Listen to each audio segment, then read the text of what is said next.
আমরা প্রাথমিকভাবে 6টি কমিশন গঠন করার সিদ্ধান্ত নিয়েছি। এসব কমিশনের কাজ পরিচালনার জন্য বিষয়ভিত্তিক অভিজ্ঞতা বিবেচনা করে 6 জন বিশিষ্ট নাগরিকের নেতৃত্বে এই কমিশনগুলো পরিচালনা করার দায়িত্ব দিয়েছি। এরপর আরও বিভিন্ন বিষয়ে কমিশন গঠন করার প্রক্রিয়া আমরা অব্যাহত রাখব। নির্বাচন ব্যবস্থা সংস্কার কমিশনের প্রধান হিসেবে দায়িত্ব পালন করবেন ডক্টর বদিউল আলম মজুমদার। পুলিশ প্রশাসন সংস্কার কমিশনের প্রধান হিসেবে কাজ করবেন জনাব সরফরাজ চৌধুরী। বিচার বিভাগ সংস্কার কমিশনের প্রধান হিসেবে দায়িত্ব পালন করবেন বিচারপতি শাহ আবু নাঈম মমিনুর রহমান। দুর্নীতি দমন সংস্কার কমিশনের প্রধান হিসেবে দায়িত্ব পালন করবেন ডক্টর ইফতেখারুজ্জামান।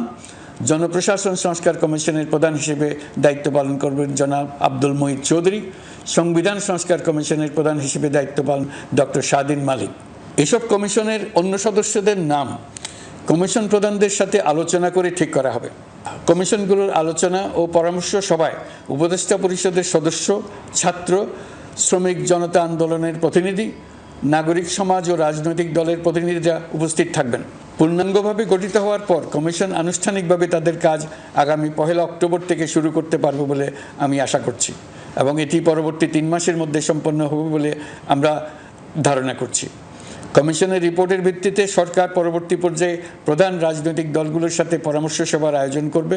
চূড়ান্ত পর্যায়ে ছাত্র সমাজ, নাগরিক সমাজ, রাজনৈতিক দলের প্রতিনিধি, সরকারের প্রতিনিধি নিয়ে ব্যাপক ভিত্তিক 3 থেকে 7 দিন ব্যাপী একটি পরামর্শ সভার ভিত্তিতে সংস্কার ভাবনার রূপরেখা চূড়ান্ত করা হবে। এতে এই রূপরেখা কীভাবে বাস্তবায়ন হবে তার একটি ধারণাও দেওয়া হবে। এই আয়োজন জুলাই গণঅভ্যুত্থানের বার্তা বাস্তবায়ন ও রাষ্ট্র পুনর্নির্মাণ তাগিদের ঐক্যবন্ধনে গোটা জাতিকে শক্তিশালী ও আশাবাদী করে তুলবে বলে আমাদের বিশ্বাস। প্রিয় দেশবাসী, আমাদের সামনে অনেক কাজ। সবাই মিলে একই লক্ষ্যে আমরা অগ্রসর হতে চাই। আমাদের মধ্যে, বিশেষ করে আমাদের নতুন প্রজন্মের মধ্যে যে সুপ্ত প্রতিভা লুকিয়ে আছে সেটা যেন বিনা বাধায় রাষ্ট্রের এবং সমাজের সহযোগিতায় প্রকাশ করতে পারি, সেই সুযোগের কাঠামো তৈরি করতে চাই। সকলে মিলে আমাদের পরিবারের প্রতিটি সদস্যকে, সে ঝাড়ুদার হোক, ছাত্র হোক, শিক্ষক হোক, যে কোনো ধর্মের হোক, সবার সমান অধিকার নিশ্চিত করতে চাই। এই হলো আমাদের সংস্কারের মূল লক্ষ্য। আসুন ছাত্র শ্রমিক জনতার এই বিপ্লবের লক্ষ্যকে আমরা দ্রুত বাস্তবায়ন করি।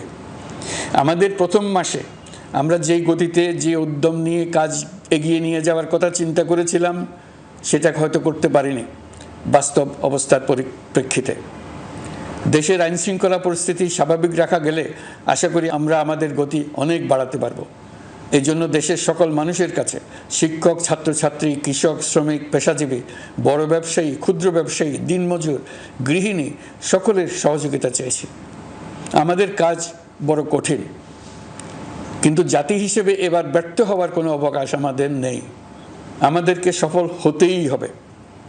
এই সাফল্য আপনাদের কারণেই আসবে, আপনার সহযোগিতার কারণেই আসবে। আমাদের কাজ হবে আপনার আমার স্বপ্নকে বাস্তবে রূপায়িত করা। এখন আমরা আমাদের 2য় মাস শুরু করছি। আমাদের 2য় মাসে যেন আপনাদের মনে দৃঢ় আস্থা সৃষ্টি করতে পারি, সেই চেষ্টা করে যাব। ধৈর্য ধরুন, এই কথাটি আমি মোটেই আপনাদের বলবো না। আমরা সবাই অধৈর্য হয়ে পড়েছি। এত সব কাজ কখন যে শেষ হবে এটা চিন্তা করে আমরা অধৈর্য হব, কেন হব না? কিন্তু সঠিকভাবে কাজ করব, কাজে কোনো অধৈর্যের চিহ্ন রাখব না। প্রিয় দেশবাসী, দেশের শিশু, কিশোর কিশোরী, তরুণ তরুণী, ছাত্রছাত্রী, বয়স্ক, বৃদ্ধ, পুরুষ, মহিলা, সবাইকে আবারও আমার সালাম জানাচ্ছি। আসসালামু আলাইকুম। আপনাদের সবাইকে ধন্যবাদ জানাচ্ছি। মহান আল্লাহ আমাদের সকলের সহায়।